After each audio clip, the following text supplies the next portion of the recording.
존경하는 내외 귀빈 여러분, 바쁜 일정에도 이번 국제 대회에 참가해 주신 아시아 태평양 각국 대표단과 내외 귀빈 여러분을 진심으로 환영합니다.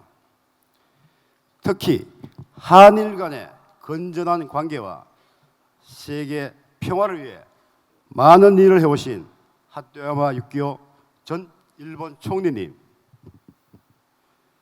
참으로 어려운 발걸음 해주신 조선 아시아 태평양 평화위원회 리종혁 부위원장님을 비롯한 북측 대표단 여러분에게 각별한 감사의 말씀을 드립니다.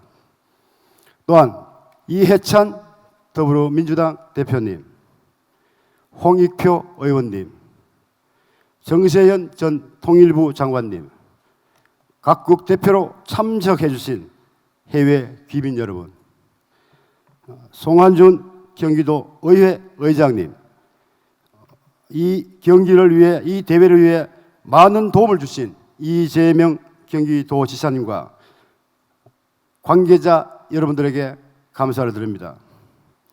내외 귀빈 여러분, 아태평화교류협회는 아시아 태평양 전쟁 당시 강제동원으로 억울하게 희생된 유곡을 보국으로 봉환하는 단체입니다. 2004년부터 이 사업에 착수해 지금까지 3차례 177위의 유해를 고국으로 봉환 안치했습니다.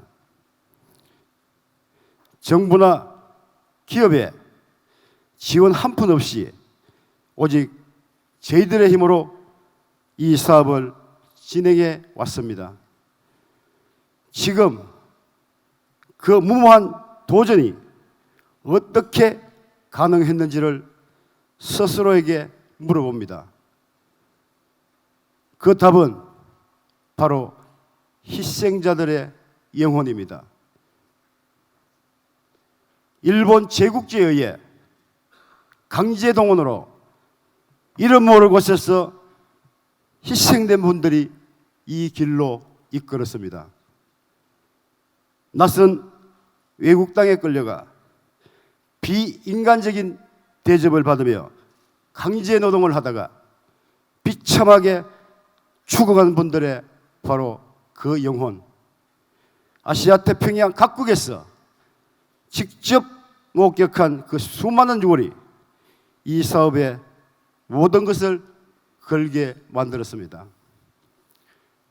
존경하는 내외 귀빈 여러분, 과거를 묻어두고 미래의 평화와 번영을 말할 수 없습니다. 아시아 태평양 곳곳에 방치되어 있는 원통하고 억울한 희생자들의 유골을 하루빨리 그리운 고국으로 봉환 안치해야 합니다.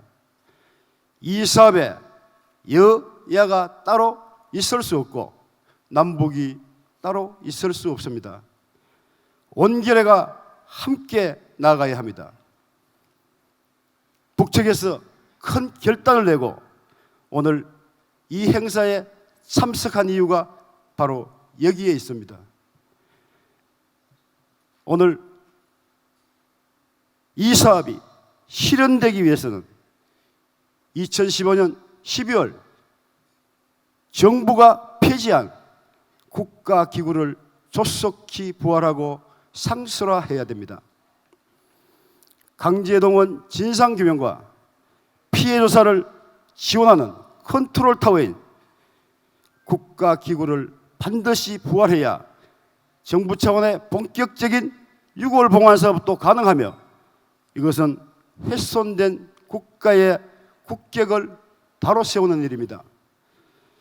왜곡된 과거를 바로 세워야 미래의 진정한 평화와 공동 번영이 가능합니다. 20세기 초 아시아 태평양에서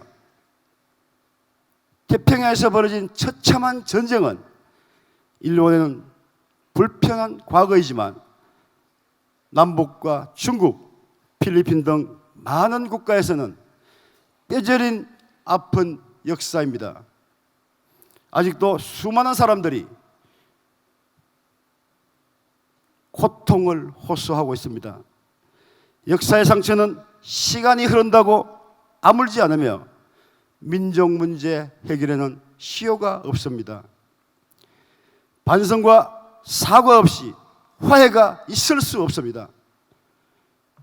일본이 과거를 정면으로 응시하고 진심 어린 사과와 반성, 그에 상응하는 배상만이 아시아 태평양의 분쟁과 전쟁을 종식하고 평화와 공동번영을 꽃피우는 선결 조건입니다.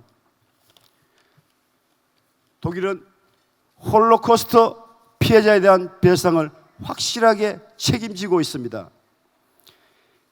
강제동원 피해와 희생자의 배상을 위해 독일 정부와 이익을 본 약 6,500개의 기업이 수조 원을 조성해 설립한 기관이 기억, 책임, 그리고 미래 재단입니다. 과거를 기억하고 책임 있는 자세를 취해야 미래가 있습니다. 일본은 독일의 교훈을 깊이 새겨야 할 것입니다. 이 자리에 참석해 주신 모든 귀빈 여러분, 오늘 하토야마 전 일본 총리님과 정세현 전 장관님께서 강연을 하십니다. 그리고 아시아 태평양과 남북의 각계 전문가들이 한자리에 모여 강제동원의 피해와 희생에 대한 진상규명과 평화 번영을 주제로 토론을 하십니다. 오늘 뜻깊은 국제대회에서 화해와 협력의 아시아 태평양 공동체를 만들 수 있는 심도 있는 논의가 이루어지기를 기대합니다. 또한 앞으로도 아태평화교류협회는 민간 차원에서 아시아 태평양의 평화와 번영을 위한 소임을 계속해 나가겠습니다. 마지막으로 다시 한번 귀한 발걸음 해주신 내외 귀빈 여러분과 이 대회를 공동으로 주최해 주신 경기도에 깊이 감사드립니다. 감사합니다.